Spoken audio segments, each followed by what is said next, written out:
پہلگام واقعے کے بعد بھارت کو عالمی طور پر ہزیمت کا سامنا کرنا پڑا ہے۔ ایون بھارت کے اندر کی اگر بات کریں تو بھارت کے اندر بھی بھارتی گورنمنٹ کے خلاف اور ان کی ناکام فوجی کارروائیوں کے خلاف آوازیں اٹھ رہی ہیں۔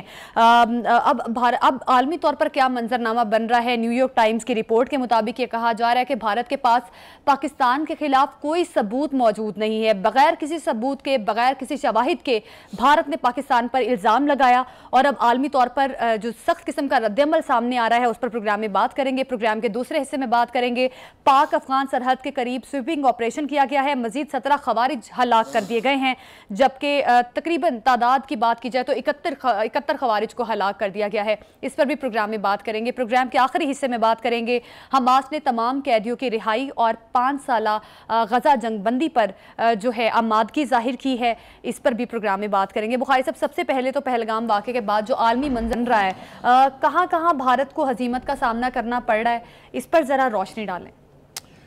دیکھیں، پہلی بات تو یہ ہے کہ ہمیں اپنا جائزہ لینا ہے کہ ہمارا جو موقف ہے پہلگام کے حوالے سے اس کو کہاں کہاں پذیرائی ملی ہے۔ پہلی بات تو یہ ہے کہ ہمارا جو آل ویدر فرینڈ ہے چائنا، اس نے کھلا پاکستانی موقف کی حمایت کرتے ہوئے ہر قسم کی حمایت کا یقین دلایا ہے۔ ایک تو یہ کہ وہ جو ہم کہتے تھے کہ چائنا کے ساتھ ہماری دوستی سمندر سے گہری، شہد سے میٹھی، ہمالیہ سے اونچی اور لوہے سے زیادہ مضبوط ہے، اس کا جب بھی کبھی موقع آیا ہے، کوئی ٹیسٹنگ ٹائم آیا ہے، چائنا نے ثابت کیا ہے۔ صرف ایک عہد مجھے یاد ہے اور وہ ہے 2019 سے 2024 تک کا، جس میں تھوڑی سی سردموری تھی اور اس کی بھی وجوہات تھی، لیکن اس کے علاوہ اس سے پہلے اور آج کل کوئی ایسا موقف نہیں ہے پاکستان کا جس کی چائنا نے تائید نہ کی ہو۔ ایک بات۔ دوسری بات یہ کہ انہوں نے کہا کہ ہم نہ صرف یہ کہ پاکستان کے موقف کو درست سمجھتے ہیں، بلکہ جو کارروائی کی گئی ہے اس کے نہ کوئی ثبوت ہے اور نہ ہی کوئی شواہد ہے جس کی بنیاد پر یہ الزام پاکستان پر ڈالا جائے، تو انہوں نے بھی اس کو یکسر اٹھا کے پھینک دیا ہے۔ دوسرا سب سے بڑا فورم ہے یونائٹڈ نیشنز۔ سیکورٹی کونسل نے مقبوضہ کشمیر کو متنازع علاقہ قرار دے دیا ہے۔ یہ ہمارے کئی دہائیوں پر مبنی موقف کی ایک مرتبہ پھر تائید ہوئی ہے انٹرنیشنل فورم پر۔ یہ کوئی چھوٹی بات نہیں ہے۔ یہ اس قدر برا حال ہے بھارتی سفارتکاروں کا یونائٹڈ نیشن میں کہ آپ اس کا اندازہ بھی نہیں لگا سکتے۔ ایک بات۔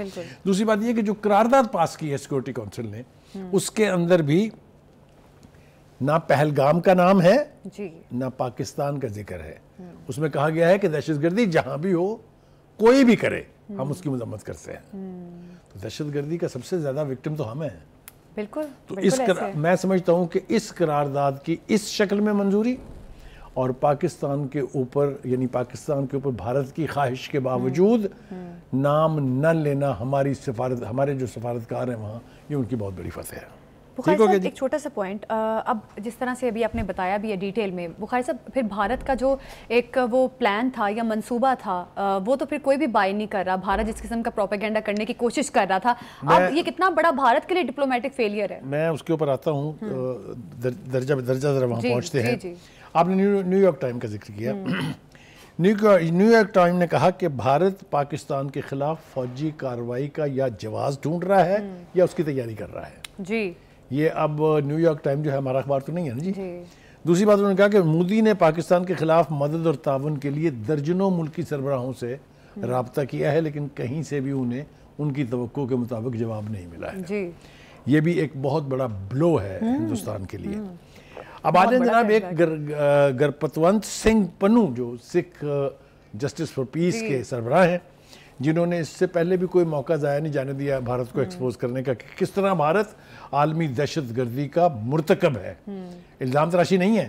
آپ کو یاد ہے کینیڈا سے کس طرح سے را کا بندہ پکڑ کے اور وہاں سے ان کے سفارتکاروں کو پرسونا نان گراٹا قرار دے کے واپس کیا گیا تھا۔ اسی طریقے سے امریکہ کے اندر جو پلان تھا را کا، سکھ لیڈر کو قتل کرنے کا، اس پر بھی بھارت جو ہے بری طرح سے ایکسپوز ہوا ہے۔ وہ یہ کہتے ہیں پتونت سنگھ پنو صاحب کہ 2 کروڑ سکھ آباد ہیں ایسٹ پنجاب میں، یعنی جو بھارتی پنجاب ہے۔ اس نے کہا ہم پنجاب کو کراس کر کے بھارت کو پاکستان پہ حملہ کرنے کی نہ اجازت دیں گے نہ ایسا ہونے دیں گے۔ یہ بھی ایک بہت بڑی امبیرسمنٹ ہے انڈیا کے لیے اور انکریجمنٹ ہے ہمارے لیے. ٹھیک ہو گیا جی. امریکہ نے بھی پاکستان کا نام لیے بغیر واقعے کی مذمت کی اور بھارت کے ساتھ حمایت کا اعلان کیا ہے, لیکن پاکستان کا نام نہیں لیا ہے. دوسری طرف آپ دیکھیں تو پریزیڈنٹ ٹرمپ نے کہا, ان کو جب بتایا گیا, سوال کیا گیا ان سے, انہوں نے کہا نہیں یہ بھارت اور پاکستان آپس میں طے کر لیں گے. دیٹ مینس جو ان کے بہت بڑے الائی ہیں امریکہ, ان کی طرف سے بھی ان کو کوئی انکریجنگ جواب نہیں ملا ہے. ٹھیک ہو گیا جی. اس کے بعد ہم آ جاتے ہیں جی, جو یہ انڈس بیسن ٹریٹی کو جو انہوں نے سسپینڈ کرنے کا اعلان کیا ہے, اس کے حوالے سے پاکستان کے ایک سفارتکار نے کہا ہمارے پاس بھی آپشن ہے کہ ہم سمجھوتا معاہدہ جو ہے معطل کر دیں. یہ بھارت کی موت ہے, اس لیے کہ شملہ معاہدے کے تحت چونکہ ہماری اس وقت مجبوریاں تھیں, ہمیں 93,000 پاکستانی جو پریزنرز تھے ان کو واپس لانا تھا, ہم نے وہ یہ معاہدہ کیا. لیکن اس معاہدے کو معطل کرنے کا مطلب یہ ہے کہ کشمیر پھر بائی لیٹرل ایشو نہیں رہے گا. ابھی تو آپ کسی ورلڈ لیڈر سے بات کرتے ہیں کشمیر کے حوالے سے, وہ کہتے ہیں نہیں یہ شملہ ایگریمنٹ کے تحت پاکستان اور ہندوستان کا بائی لیٹرل ایشو ہے. اگر ہم وہاں سے نکل جاتے ہیں تو Kashmir becomes multi lateral issue, and that means ہم دنیا کے کسی بھی ملک کو اس کے حل کے لیے, اپنی امداد کے لیے کہہ سکتے ہیں. چائنا جیسے ملک, ترکی جیسے ملک, ایران جیسے ملک جو ہماری حمایت کرتے ہیں, سعودی عربیہ ہے, آج کل تو کچھ تھوڑی سی نئی صورتحال سعودی عرب کے ساتھ بھارت کی بن رہی ہے, لیکن جو ہمارے روایتی دوست ممالک ہیں جو ہمیشہ سے ہمارے مسئلہ کشمیر کے اوپر پاکستان کا ساتھ دیتے رہے ہیں, ان کی حمایت جو ہے وہ ہمیں حاصل رہے گی. آگے چلیے جناب. یعنی یہ کشمیر کے حوالے سے شملہ سمجھوتا جو ہے اس کو سسپینڈ کرنے کا تھریٹ بھاری پڑا ہے بھارت کے اوپر. اچھا جی, اب گھٹیا حرکتوں کے اوپر جناب انڈیا اتر آیا ہے. RSS کے گنڈوں نے پاکستان کے ہائی کمیشن پر لندن میں حملہ کر دیا. ٹھیک ہے جی, 4 لوگ اس وقت گرفتار ہو گئے تھے. پھر اس کے بعد کچھ لوگوں نے RSS کا جو روایتی نارنجی رنگ ہے وہ پاکستان ہائی کمیشن کی دیواروں پر پھینکنے کی کوشش کی, اس میں بھی ایک صاحب گرفتار ہو گئے ہیں. مطلب کہنے کا یہ ہے کہ چونکہ انتہا پسندی, دہشت گردی یہ RSS کا, بی جے پی کا, مودی کا انسگنیا ہے, یہ سمبل ہے جس سے یہ تینوں قوتیں پہچانی جاتی ہیں. جو تینوں یہ یعنی آپ کہتے ہیں اینٹیٹیز ہیں, ان کی پہچان ہے یہ کہ یہ دنیا بھر میں دہشت گردی کرتے ہیں. یہی وجہ ہے, نہ وہاں مسلمان سکھی ہے, نہ وہاں سکھ سکھی ہے, نہ وہاں ناگا سکھی ہے, نہ وہاں میزو سکھی ہے, نہ وہاں ایسامیز سکھی ہیں. میں اگر فہرست بتاؤں گا آپ کو تو 26 کے قریب انڈیپینڈنٹ موومنٹس وہاں چل رہی ہیں. تو یہ اس رویے کی, یہ اس RSS کی ریپوٹیشن کی وجہ ہے کہ بھارت میں نہ کبھی امن ہوا ہے اور نہ کبھی امن ہو جائے گا. اب اس حوالے سے 2 ممالک ایسے ہیں جنہوں نے اپنی ثالثی کی پیشکش کی ہے. ایک سعودی عرب ہے اور دوسرا ایران ہے. سعودی عرب کے وزیر خارجہ نے ہمارے جو ڈپٹی پرائم منسٹر وزیر خارجہ ہیں اسحاق ڈار صاحب, ان سے فون پہ بات کی ہے اور ہم نے اپنا موقف ان کو واضح کیا ہے. اسی طریقے سے ایرانین پریزیڈنٹ اور جو ان کے وزیر خارجہ ہیں عراقچی, ان سے بھی ڈار صاحب کی گفتگو ہوئی ہے. تو ہم اپنے دوستوں سے, ہم اپنے حلیفوں سے اپنا موقف جو ہے اس کو ایکسپلین بھی کر رہے ہیں, اور ان سے نہ صرف یہ کہ ہمیں توقع ہے کہ وہ ہمارا ساتھ دیں, ہمیں یقین ہے کہ وہ ہمارے موقف کا ساتھ دیں گے. چین کے حوالے سے میں پہلے ہی آپ سے بتا چکا ہوں. اب آ جائیں پانی روکنے کا معاملہ جو ہے. دیکھیے, پانی روکنے کا معاملہ اگر بھارت نے سیریسلی اس پر عمل کیا تو یہ ایک نیا کٹا کھل جائے گا پوری دنیا میں. ٹیل کے اوپر بسنے والے سارے ممالک جو ہیں وہ پھر سفر کریں گے اس سے. تو اس لحاظ سے عالمی برادری کبھی بھی بھارت کا ساتھ نہیں دے گی. میں آپ کو اس کا ایک پیرلل بتا دوں اگر, تاکہ ہمارے ناظرین کو بھی یہ سمجھ آ جائے. اگر بھارت پاکستان کا پانی روکتا ہے تو پھر مجھے بتائیں برہم پترا کا پانی روکنے سے چین کو کون روکے گا؟ بالکل. اور برہم پترا جو ہے وہ وہاں لائف لائن ہے. جی, 30% تو اگر آپ یہ حرکت فرمائیں گے تو پھر یہ حرکت آپ کے ساتھ بھی فرمائی جائے گی ایک سے زیادہ طرف سے. دوسری بات یہ کہ ہمارے جو ایکسپرٹس ہیں جو انڈس بیسن ٹریٹی سے منسلک ہیں یا ادروائز, وہ کہتے ہیں نہ ہندوستان میں کیپیسٹی ہے, نہ اس کے پاس ٹیکنالوجی ہے کہ وہ دریا کا رخ موڑ دے یا پانی روک سکے. اس لیے جو اس میں چھپا ہوا میسج ہے وہ یہ ہے کہ اس گیدڑ دھمکی سے ڈرنے کی کوئی وجہ نہیں ہے. ہندوستان ہمارا پانی نہیں روک سکتا. ٹھیک ہو گیا جی. بخاری صاحب ہندوستان تو ہمارا پانی نہیں روک سکتا، لیکن بہت بڑی بڑی گیدڑ بھبکیاں جو ہے بھارت کی جانب سے ماری جا رہی ہیں کہ ہم پانی بند کر دیں گے اور پاکستان بڑا پریشان ہے، لیکن ہم نے جو ان کی ایئر بیس وہ پابندی لگائی ہے اس کا ان کو کافی نقصان ہو رہا ہے. اگر 2019 کی بات کی جائے تو تبھی ہم نے ایئر اسپیس بند کی تھی تو اس پہ کافی زیادہ نقصان ہوا تھا بھارت کو، اور ابھی کی بات کی جائے 10 کروڑ یومیہ سے زیادہ ان کو نقصان ہو رہا ہے.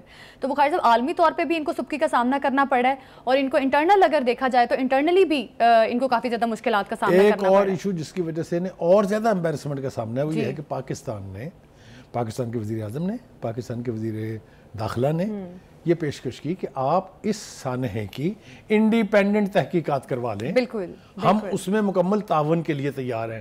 اس پیشکش کے بعد ایسے لگا جیسے سانپ سونگ گیا بھارت کو. آج 4-5 دن ہو گئے اس کو کوئی وہاں سے اس کے بارے میں جواز جو ہے وہ نہیں دیا. اسی طرح پھر ہم نے کہا کہ اوکے انٹرنیشنل ایک کمیشن بنا لیتے ہیں جس میں غیر جانبدار ملکوں کی نمائندگی ہو. اس کے اوپر بھی بھارت کی طرف سے کوئی جواب نہیں ملا. لیکن ایک اور واقعہ جو میں بیان کیے بغیر نہیں رہ سکتا وہ یہ ہے کہ آج پی ٹی آئی کے ایک لیڈر نے قومی اسمبلی سے شاید سینٹ سے خطاب کرتے ہوئے علی ظفر صاحب نے کہا کہ جناب بانی پی ٹی آئی واحد ایسا بندہ ہے جس کو آپ باہر نکال کے اور ان سے رائے لیں، ان سے زیادہ ہندوستان کے ساتھ کوئی ڈیل نہیں کر سکتا. میں مجبور ہو گیا یہ سن کے انہیں یاد دہانی کرانے کے اوپر، کاش ہم یہاں ٹی وی پر وہ دکھا سکتے کہ جناب Imran Khan as prime minister of Pakistan قومی اسمبلی میں کھڑے ہو کے جب عوامی دباؤ بڑھا، جب یہ ابھینندن والا واقعہ ہوا ہے، یاد ہے نا آپ کو، جس میں 2 جہاز گرا لیے تھے ہم نے ان کے، ابھینندن صاحب کو چائے پلا کے بے غیرتوں کی طرح سے مار پیٹ کے واپس بھیجا تھا ہم نے، یاد ہے کہ نہیں؟ بالکل یاد ہے. تو انہوں نے پتہ کیا کہا تھا، انہوں نے کہا اب کیا میں بھارت پہ حملہ کر دوں؟ اگر یہ پاسبل ہوتا تو ہم یہ دکھاتے. The sitting Prime Minister of Pakistan, under that pressure from the people on that incident of Abhinandan, saying کیا میں بھارت پہ حملہ کر دوں؟ کہنے کا مطلب یہ ہے کہ یہ جو آج ہمیں بتا رہے ہیں، کل اس سے پہلے کل ایک اور بیان کسی نے کہا وہ واحد آواز ہیں، وہ واحد شخص ہیں جو ہندوستان کو برباد کر سکتے ہیں. یہ میں نے ان کا واقعہ آپ کو سنایا ہے، ریکارڈ کی بات ہے، قومی اسمبلی کا ریکارڈ نہیں. ایک شارٹ بریک لیتے ہیں، ہمارے ساتھ ہی رہیے گا. پاکستان ویسے بھی پاکستان کی ہمیشہ سے یہی کوشش رہی ہے کہ جنگ والے معاملات میں نہ ہی پڑا جائے. اگر ہم ویسے بھی دیکھیں اوورآل تو ابھی بھی پاکستان نہیں چاہتا کہ ہم جنگ کی طرف جائیں، لیکن بھارت انسٹیگیٹ کر رہا ہے کہ پاکستان کو کسی طریقے سے گھسیٹا جائے. لیکن بھارت کی یہ جو انسٹیگیٹ کرنا ہے یہ اس کی گیدڑ بھبکیاں، یہی تو میں اتنی دیر سے کوشش کر رہا ہوں. اچھا میں یہ بتاؤں یہ ایسا کیوں ہے؟ ایسا کیوں ہے؟ جی تھوڑا سا ہمیں ہسٹری میں جانا پڑے گا. بالکل بالکل بالکل. وہ کئی سینکڑوں سال کا جو مسلمانوں کا دور حکومت ہے پورے ہندوستان پر، یاد تو رہتا ہے نا ان کے تھنک ٹینکس کو، ان کے جو پالیسی میکرز ہیں. وہ تو میں آپ کو ایمانداری سے یہ کہہ رہا ہوں کہ جو جینوئن انڈین تھنکرز ہیں وہ دعا مانگتے ہیں کہ پاکستان سلامت رہے، کیونکہ پاکستان ایک بفر زون ہے بیچ میں. آپ کو یہ میں بتاؤں کہ سالہ سال کی تاریخ ہے کہ غزنی سے، کابل سے اٹھتے تھے لوگ اور جا کے جھنڈا گاڑتے تھے دلی میں. بالکل.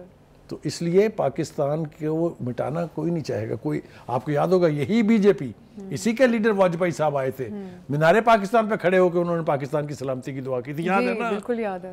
تو یہ میں آپ کو تاریخی ریفرنس دے رہا ہوں کیونکہ اس کے بعد انہیں کس چیز کا سامنا کرنا پڑے گا انہیں اس کا ادراک ہے. بالکل. بخاری صاحب بالکل درست بات. اگر آپ اجازت دیں ایک اور سوال. بخاری صاحب ابھی یہ بھی کہا جا رہا، خواجہ آصف کی جانب سے ابھی ان کی سٹیٹمنٹ ایک سامنے آئی ہے، انہوں نے کہا کہ اگلے 2 سے 4 دن جو ہیں وہ بڑے اہم ہیں. ہو سکتا ہے کہ بھارت کی جانب سے کوئی ایسا اقدام جو ہے کیا جا سکتا ہے. تو بخاری صاحب ایک دفعہ پاکستان کی کیا تیاری ہے اس پر بھی بتا دیں کہ پاکستان نے ابھی تک کیا تیاری کی ہے، اگر کچھ ایسا ہوتا ہے تو تیاری کے اعتبار سے تو میں بالکل وثوق سے یہ کہہ سکتا ہوں، اور اس کا اظہار اس واقعے سے بھی پہلے آرمی چیف کر چکے ہیں اگر آپ کو یاد ہو. بالکل. انہوں نے کہا تھا کہ یہ 1.3 ملین آرمی یہ ہم سے آج تک کیا چھین سکی ہے اور یہ ہم سے کیا چھین سکتی ہے.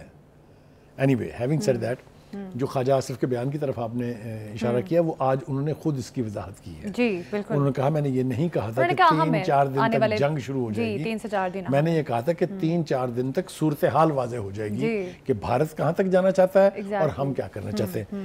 ابھی ذرا رک جائیے، ابھی تو ایک کل جو ہمارے مولانا فضل الرحمان صاحب نے یہاں ریلی کی ہے اس کا بھی ذکر بہت ضروری ہے. دیکھیے کشمیر کاز کے حوالے سے مولانا فضل الرحمان کے بارے میں مجھے کوئی 2 رائے نظر نہیں آتی ہیں. وہ کشمیر کمیٹی کے چیئرمین رہے ہیں سالہ سال تک. ٹھیک ہے, کل کے اجلاس میں انہوں نے 2 ٹوک الفاظ میں جو کچھ کہا ہے, میں دہرانے بیٹھوں گا تو بہت وقت گزر جائے گا, لیکن انہوں نے ہندوستان کو واضح طور پہ بتا دیا ہے کہ جرت بھی مت کرنا پاکستان کو آزمانے کی. پاکستان کو آزماؤ گے تو پچھتاؤ گے. یہی بات فیصل وارڈا نے بھی کہی ہے, یہی بات علی ظفر نے بھی کہی ہے, یہی بات پاکستان کے ہر اس سیاسی لیڈر نے کہی ہے جو یہ سمجھتا ہے کہ ہندوستان مسلم دشمنی میں کسی حد تک بھی جا سکتا ہے, لیکن ہماری تیاریوں میں کسی قسم کی کوئی کمی نہیں ہے. بخاری صاحب, بھارت جو ہے وہ گلوبلی ٹیررسٹ بن چکا ہے. اگر ہم امریکہ کی بات کی جائے تو انہوں نے بہت ساری رپورٹس ہم دیکھ چکے ہیں, پروگرامز میں ہم نے ڈسکس بھی کی. کینیڈا کی بات کی جائے, کلبھوشن یادو ہمارے پاس سب سے بڑی اگزامپل ہے. تو بخاری صاحب, اگر بھارت پھر بھی کوئی ایسا ماحول بناتا ہے پاکستان کے ساتھ کوئی جنگ کرنے کا, یا کوئی اگلے 3 سے 4 دن میں کچھ ہوتا ہے پاکستان کے ساتھ, تو کیا لگتا ہے آپ کو بخاری صاحب عالمی طور پہ کیا ری ایکشن سامنے آ سکتا ہے؟ کیونکہ بھارت کا یہ جو کارڈ بھارت نے پلے کرنے کی کوشش کی ہے, اس میں تو بھارت کو ہزیمت کا سامنا رہا ہے. تو کیا ہو سکتا ہے, کیا ری ایکشن کی؟ پہلی بات تو یہ ہے کہ میں اپنے صحافتی تجربے کی بنیاد پہ اور ایک پاکستانی کی حیثیت سے ٹھیک ہے یہ وثوق سے کہہ سکتا ہوں کہ India will not dear attack Pakistan. اچھا, the reason تباہی مکمل ہوگی, اس لیے کہ ہم یہ واضح کر چکے ہیں کہ اگر ہماری سلامتی کو خطرہ ہوگا تو نیوکلیر آرسنل یوز کرنا از آر فرسٹ رائٹ. اور نیوکلیر کے حوالے سے جو ہمارے ٹیکٹیکل ویپنز ہیں, the Indians shiver in their pants. یہ بالکل میں اس پر وضاحت اس وقت میں جانا نہیں چاہتا ہوں. جو میں نے ٹرم یوز کی ہے وہ ہندوستانیوں کو بھی پتہ ہے, وہ پوری دنیا کو بھی پتہ ہے. کہنے کا مطلب یہ ہے کہ ہم سے جنگ ہندوستان کے لیے آسان آپشن ہوتا تو ہمیں 1971 کے بعد جس طرح کہا گیا تھا واک اوور تھا ویسٹ پاکستان, تو کیا کیوں نہیں کسی نے واک اوور؟ ابھی نندن کا سبق جو ہم نے ان کو پڑھایا, اس کے بعد ری ایکشن کے طور پر ہمارے پائلٹس نے سری نگر کے اوپر فلائی کرتے ہوئے ان سے کہا کہ you are at are targets, it's just a question of pushing the button but we are not. تو ہندوستان کو یہ بہت اچھی طرح سے پتا ہے کہ Pakistan is not that easy a prey. تو let's see if India dares تو دیکھیں تاریخ پھر کیسے لکھی بھارتی میڈیا تو مسلسل یہ کوشش کر رہا ہے, جس قسم کی خبریں چل رہی ہیں. بھارتی میڈیا ویسے بھی مودی کا گودی میڈیا ہے, تو جو مودی سرکار کہتی ہے بھارتی میڈیا وہی کرتا ہے. تو وہ لوگ تو مسلسل یہ کوشش کر رہے ہیں کہ کسی طریقے سے جنگ کا ماحول بنایا جائے. اگر ہم میزائلوں کی بات کی جائے, میزائل بڑے انہوں نے دکھائے, مودی کی تصویر لگی ہوئی ہے, اس قسم کے میزائل دکھائے, پھر یہ بھی بتایا کہ ان میزائلز کی یہ رینج ہے, تو ہم یہ کرنے والے ہیں. تو اب عالمی طور پہ تو بے نقاب ہو چکا ہے ان کا ڈرامہ. اگر ہم یو این کی بات کریں یا مختلف باقی ممالک کی بات کریں, وہ جو جنگ کرنا چاہتا ہے وہ دشمن کو موقع نہیں دیتا. کریکٹ, ٹھیک ہے. آپ کا خیال یہ کہ انڈین جتنے پاگل ہیں کہ وہ یہ اتنے دن گزر رہے ہیں اور ان کو پتا ہے کہ پاکستان اس کے لیے تیاری کر رہا ہوگا, تو جس نے جنگ کرنی ہوتی ہے وہ سوشل میڈیا کے تھرو ایک جعلی اور ایک فیک وار نہیں لڑتا. تو اس لیے مجھے تو کوئی پریشانی نہیں ہے اس کی. اور دوسری بات یہ ہے کہ آج مولانا فضل الرحمان کی تقریر کے اندر 2-3 اور پوائنٹ ہیں جس کا ذکر بہت ضروری ہے. ایک تو یہ انہوں نے کہا کہ مودی اور Netanyahu they are arm in arm, they are against Muslims, they are against Pakistan. Plausible بات ہے, سمجھ میں آتی ہے کیوں ایسا ہے. ایک تو یہ کہ انہوں نے ان کو واضح طور پہ اشارہ دیا ہے کہ امریکہ اور یورپ کو پاکستان کی پیٹھ میں خنجر گھونپنے کی بجائے ان کو چاہیے کہ وہ اسرائیل کے حوالے سے اور کشمیر کے حوالے سے اپنی پالیسیز کو ری وزٹ کریں. It's a very very sensible بات. ٹھیک ہے جی, آگے آ جائیے جناب. تھوڑا سا عرفان صدیقی صاحب بھی بولے ہیں اس حوالے سے, بہت سارے لوگ بولے ہیں, فیصل وارڈا بھی بولے ہیں, لیکن ایک تذکرہ کرنا بہت ضروری ہے اور وہ ہے پاکستان کی بزنس کمیونٹی کا. ان کا آج ایک اجلاس تھا لاہور میں جس کی صدارت کی ڈاکٹر گوہر اجاز صاحب نے. مجھے اس بات کی بہت خوشی ہے کہ ان کی قیادت میں پوری بزنس کمیونٹی نے یک آواز ہو کے جو 3-4 باتیں کہی ہیں وہ میں شیئر کرنا چاہتا ہوں ناظرین کے ساتھ. پاکستان کی بزنس کمیونٹی بھی ملک کی حفاظت کے لیے کھڑی ہے. یعنی انہوں نے اپنے تمام ریسورسز, اپنا تمام سرمایہ جو ہے وہ پاکستان کی حفاظت کے لیے ایک طرح سے آفر کر دیا ہے. ہم کسی بھی سیاسی جماعت سے ہوں, ہم صرف پاکستانی ہیں. پاکستان کے عوام دشمن کی آنکھیں نکال لیں گے. پاکستان کی سیکورٹی فورسز سے پہلے عوام صف اول کے محافظ ہیں. مودی سرکار ہوش کے ناخن لیں, ہمیں صرف پاکستان کی پرواہ. اور آخری جملہ, ہمارا ایک ہی ایجنڈا ہے, پاکستان زندہ باد, پاکستان زندہ باد. Hats off to the business community کہ کسی قسم کا کوئی اختلاف نہیں ہے, کوئی دوسری اوپینین نہیں ہے. They are standing behind the Pakistan Armed Forces and Pakistani nation as well. بالکل پاکستانی پولیٹیشنز یا ہماری بزنس کمیونٹی جو ہے وہ اس وقت ایک ساتھ کھڑی ہے. بخاری صاحب, بھارت کے اگر بھارتی میڈیا کے یا بھارت کے اگر ڈر اور خوف کی بات کی جائے تو انہوں نے پاکستانی چینلز کو وہاں پہ بین کر دیے. آپ ان کا ڈر اور خوف یہاں سے دیکھیں. دیکھیے, ایک تو یہ کہ ہندوستان کی لیڈرشپ چونکہ خود بہت ٹھوک بجا کے جھوٹ بولتی ہے, اس لیے سچ جاننے کا اور سننے کا رواج نہیں ہے. وہ چاہتے ہی نہیں کہ فیکٹس لوگوں کے سامنے آئے. لیکن ایک بات میں بتاؤں, یہ دھوکہ انہوں نے پہلے بھی دیا تھا. یہ دھوکہ انہوں نے جب ابھینندن نے اٹیک کیا تھا تب بھی دیا تھا. لیکن دنیا نے پھر جو مظاہر دیکھے ہیں وہ سب کو ابھی تک یاد ہے. ہندوستان اگر یہ حماقت کرے گا, اس کی نسلیں آنے والی جو ہے اس پر بالکل, اگر ہندوستان کسی بھی قسم کی حماقت کرتا ہے تو ہندوستان کو پاکستان کی جانب سے سخت جواب دیا جائے گا. اور ابھی ایسے میں پاکستان کے تمام پولیٹیشنز اور ہماری جو بزنس کمیونٹی ہے وہ ایک ساتھ کھڑی ہے. بھارت کے کسی بھی قسم کی اگر کوئی جنگی کارروائی بھی بھارت کرتا ہے تو اس کا بھی سخت جواب جو ہے وہ دیا جائے گا. اور بھارت کا جو پروپیگنڈا تھا وہ عالمی طور پہ بے نقاب ہو چکا ہے اور بھارت کو سبکی کا سامنا کرنا پڑا ہے. ابھی ایک شارٹ بریک لیتے ہیں, ہمارے ساتھ ہی رہیے گا.